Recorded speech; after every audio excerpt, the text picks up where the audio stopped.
Olá, boa tarde. Em homenagem ao Dia das Mães, comemorado no próximo domingo, o JC Debate começa hoje uma série de programas especiais. Até sexta-feira, vamos apresentar temas que fazem parte do universo das mães, repletas de dúvidas sobre os desafios e novidades que a maternidade traz. Na série Virei Mãe, e agora vamos começar falando da reviravolta que acontece na vida da mulher da noite para o dia quando ela se torna mãe. A reportagem é de Laís Duarte.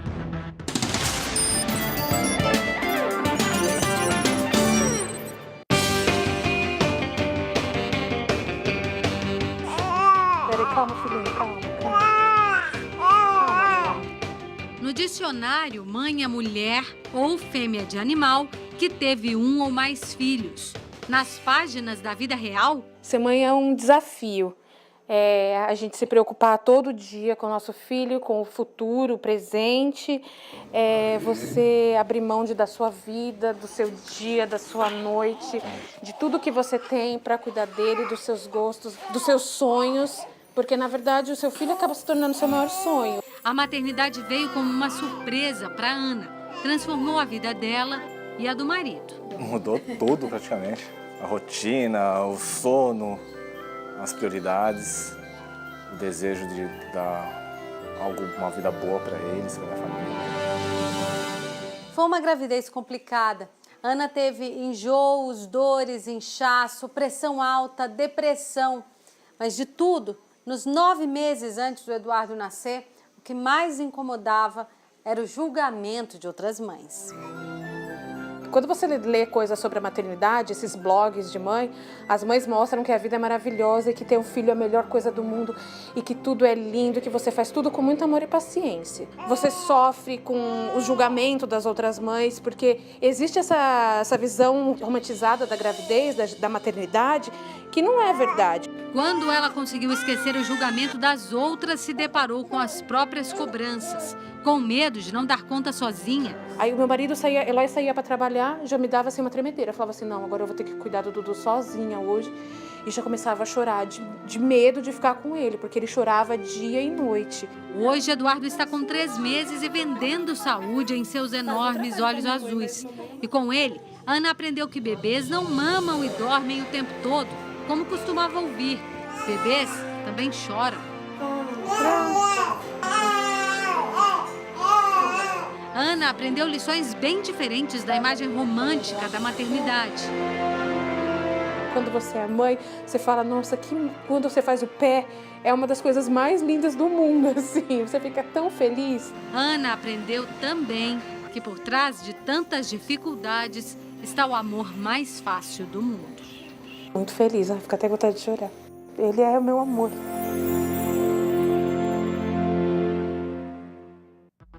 E para falar sobre as mudanças que acontecem na vida da mulher com a chegada do bebê, recebemos Marcelo Silber, pediatra e neonatologista, e Ana Lúcia Beltrame, ginecologista, obstetra e especialista em reprodução humana.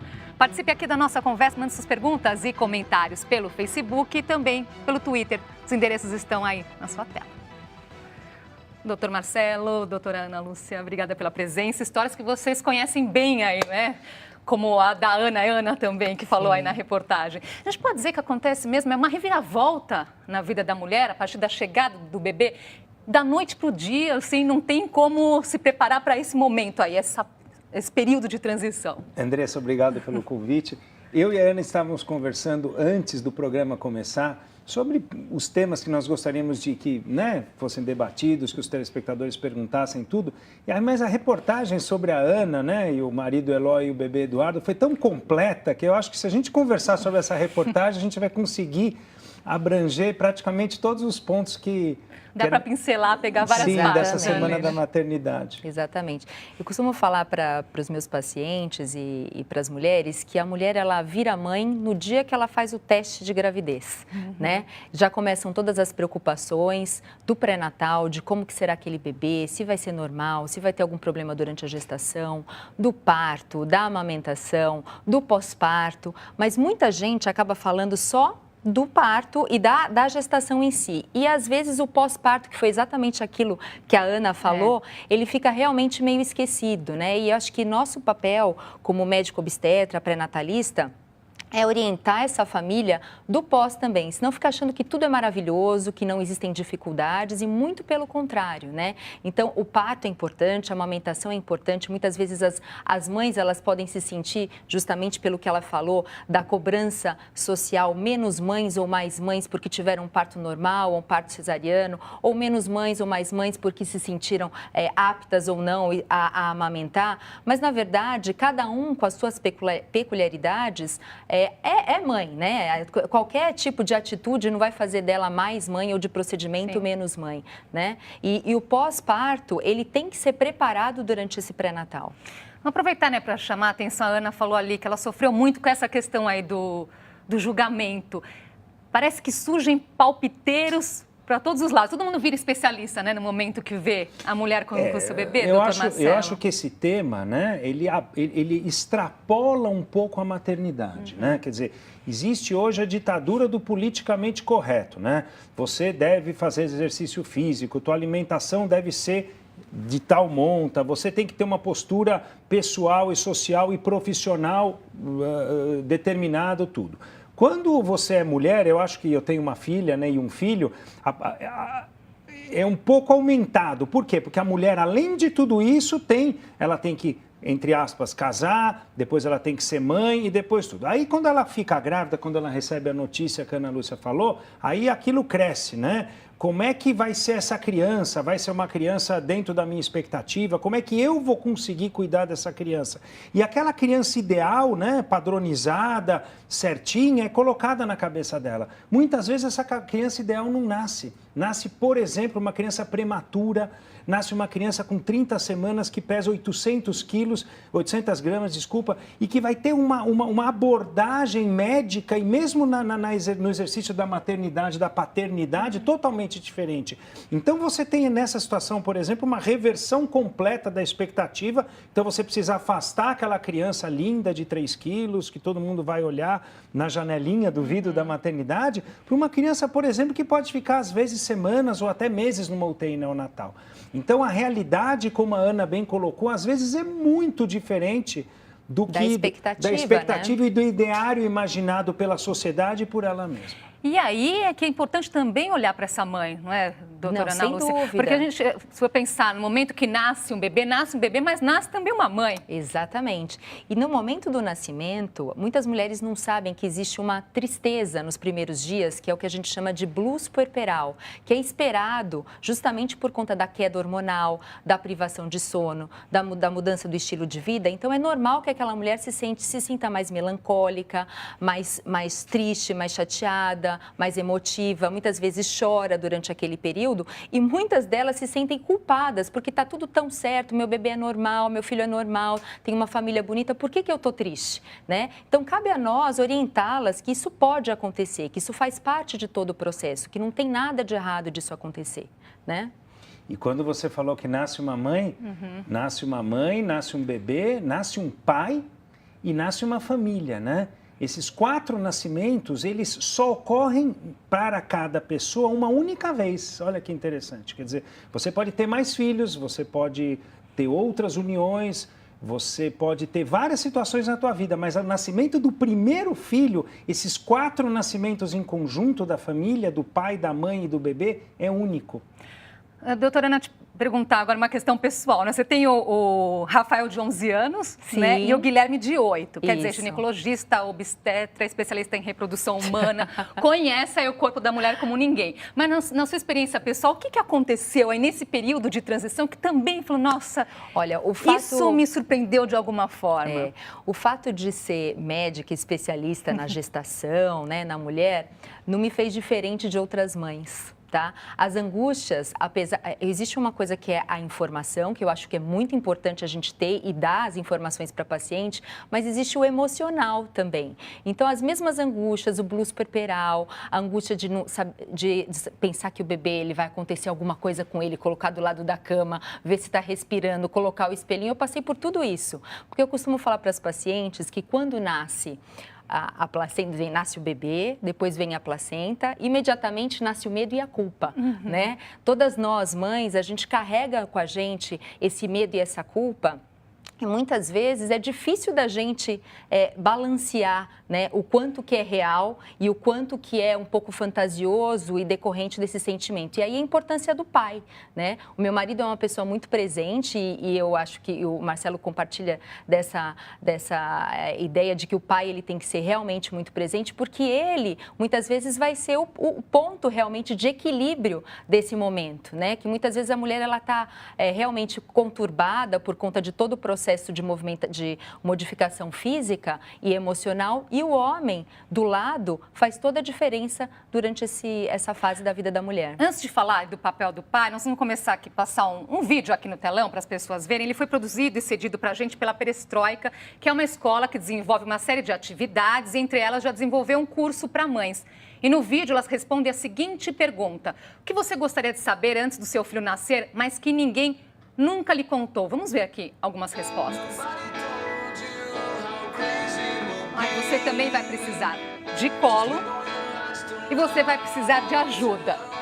Exatamente. Acho que tá aí, né? Aproveitando, é para comentar justamente. Você vai precisar de colo, vai precisar de ajuda e vai precisar também do pai ali do lado, né, doutor Marcelo? Isso, o pai, né? O pai, eu sempre falo que mãe, você é. Que quando nasce a criança, aquela catarse, você é. Pai, você conquista o direito de ser. Mãe é passiva, você é mãe. Pai é ativo, você busca a paternidade. Mas uma vez que você busque essa paternidade, os meus filhos não tinham grande diferença se a minha esposa Rosana ou eu colocássemos para dormir depois de 1 ano ou 2 anos. O pai é aquela figura, é o grande outro, né, segundo Freud. Ele é aquele elemento que a criança começa a perceber que ele não é, que ele está começando a fazer parte da vida dela. Ele é o estabilizador emocional. Ele é a pessoa que garante a segurança, é a pessoa que vai tentar modificar algum hábito familiar ou pessoal. Ele coloca limites, às vezes, na mãe. Estávamos conversando antes do programa, por exemplo, que a mulher ela sempre tem uma ambivalência dentro dela. Ao mesmo tempo que ela quer que o homem, que o pai participe, ajude a trocar fraldas, a esquentar a mamadeira quando for o caso, a colocar para dormir, ela quer muito isso. Mas, ao mesmo tempo, como a Andressa bem lembrou, você está trocando a fralda errado.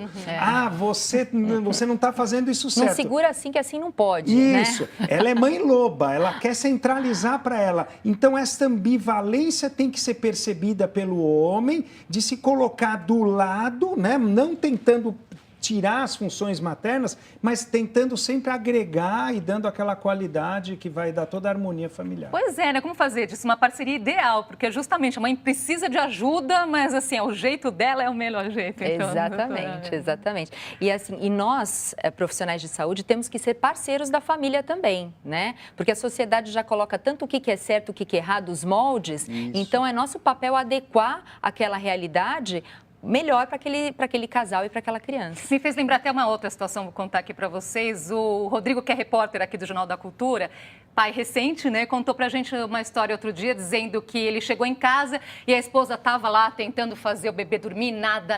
E ele chegou em casa do trabalho, talvez numa outra vibração, né, e a criança nada de dormir. Pegou, deu ali uns segundinhos, dormiu. Ela, não é possível, então o que eu estou fazendo de errado? Não está fazendo nada de errado. Você não está fazendo nada de errado. Mas é importante. A mãe começa a perceber também que o bebê, aquele bebê que ela acha que é dela e é dela, não é só dela. Esse bebê tem um pai que não passa pela figura da mãe. Tem uma avó e um avô, tem um tio, ou seja, a criança, na verdade, ela tem um microssomo, tem uma família que extrapola também a figura materna. Não, e além disso é um indivíduo, né? E além disso é um indivíduo. Né? E vai receber influência de todos esses agentes, né? Que a mãe centraliza tudo, mas não passa só por ela. E que dica dá para ela, então, para delegar e sem culpa também? Claro. Eu acho que todas as mães, as que estão gestantes, né, o que eu costumo orientá-las, é para se prepararem não só para o momento do parto e da amamentação, mas sim para o pós-parto, para saber delegar, se preparar depois, como cuidar, saber que não é uma grande maravilha, que vão ter angústias, privação de sono, estresse, modificação do estilo de vida e que não se sinta mais ou menos culpada por ter seguido aquelas determinadas orientações ou determinados padrões impostos pela sociedade. Perfeito o que a Ana Lúcia colocou. E uma coisa que eu também agregaria, o que está perfeito, é a individualização. Eu sempre falo para os pais, olha, nunca nasceu ninguém com esse pai e com essa mãe. O teu bebê é um bebê único, então nós vamos ter que descobrir juntos quais são as particularidades do bebê, como ele gosta de ser amamentado, como ele gosta de ser colocado para dormir, colocado para ninar. Tem crianças que gostam de ser um pouco estimuladas para mamar. Com algumas crianças, se você faz isso, por exemplo, ela se perde na amamentação. Então, isso é uma receita individual, né? Então, a mãe vai ter que ter a ajuda dos profissionais de saúde, do obstetra, do pediatra, tudo, para que ela ache o caminho dela junto com o seu filho. Fazer uma pausinha aqui na nossa conversa. JC Debate volta já.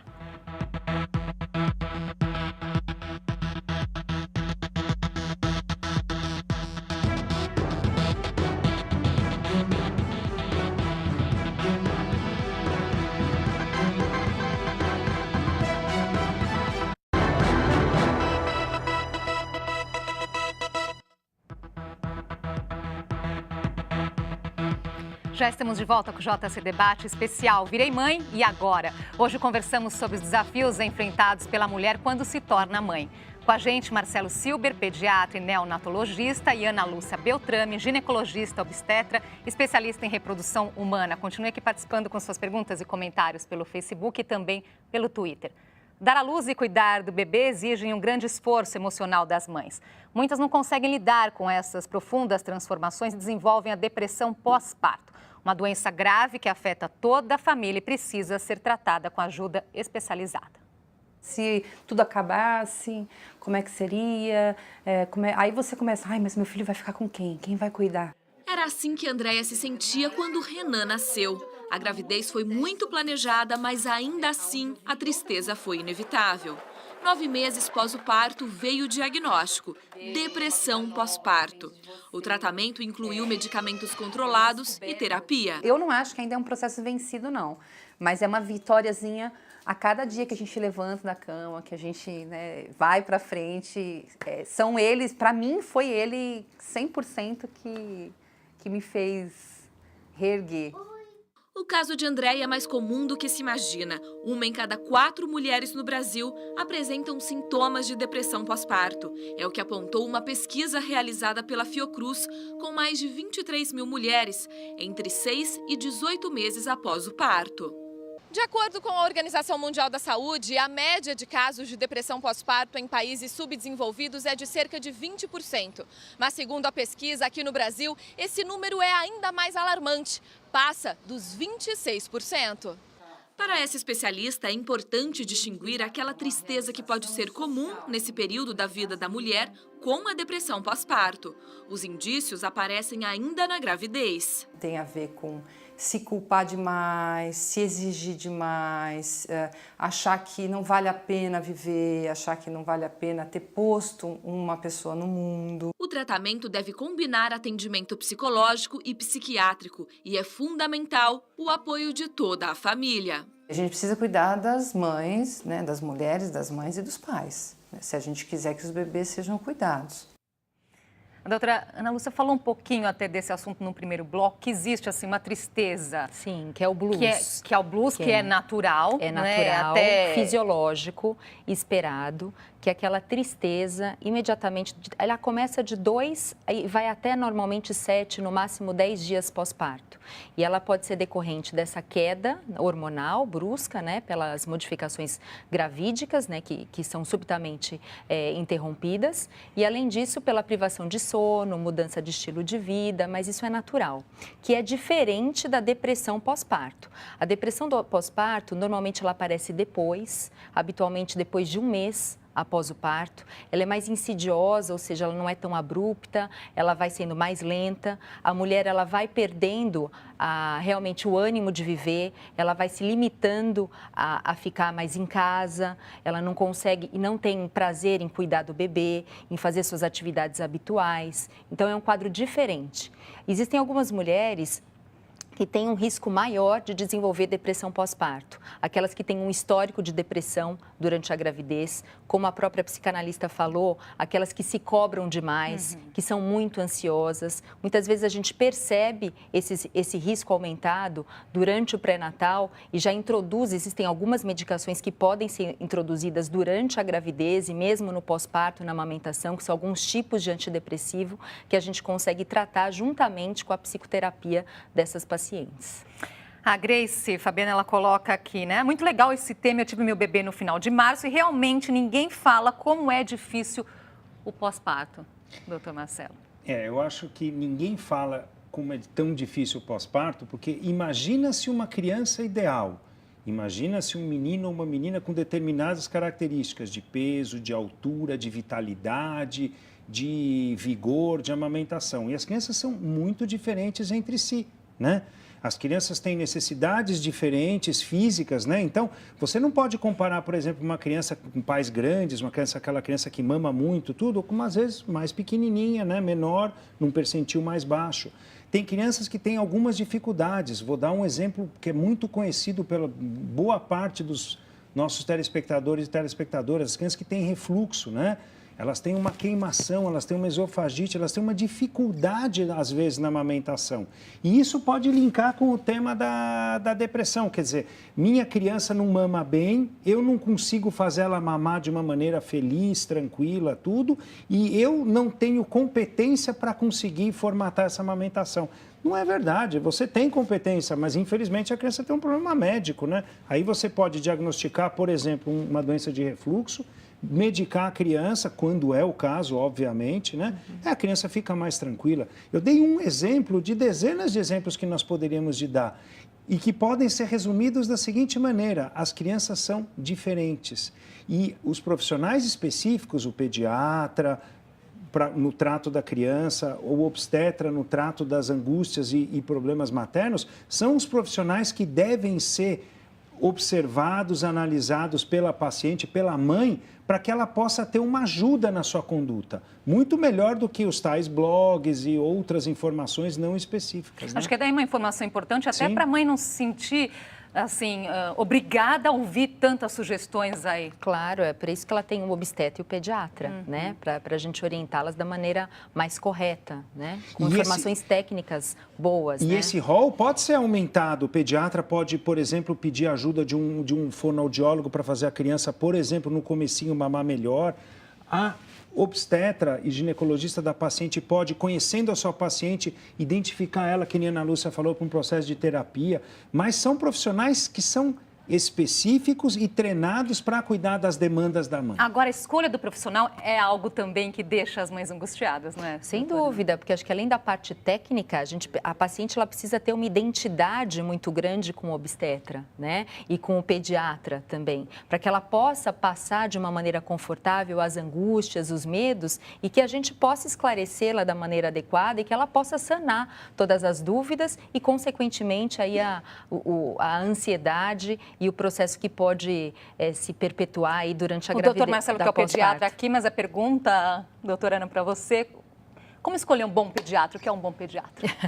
Eu acho que um bom pediatra é aquele que, além de tecnicamente bom, ele é parceiro da família, né? Porque, como ele mesmo disse, o Marcelo, existem, assim como existem crianças diferentes, existem pais e mães diferentes, né? Então, como se uma mãe não quer amamentar por opção, por exemplo, as francesas não amamentam, né? A grande maioria das francesas não amamentam, ela não vai ser mais mãe ou menos mãe por isso. Então, acho que cabe ao pediatra adequar aquela situação para aquela família e para aquele bebê e o melhor bem-estar para todos, né? Para todo mundo.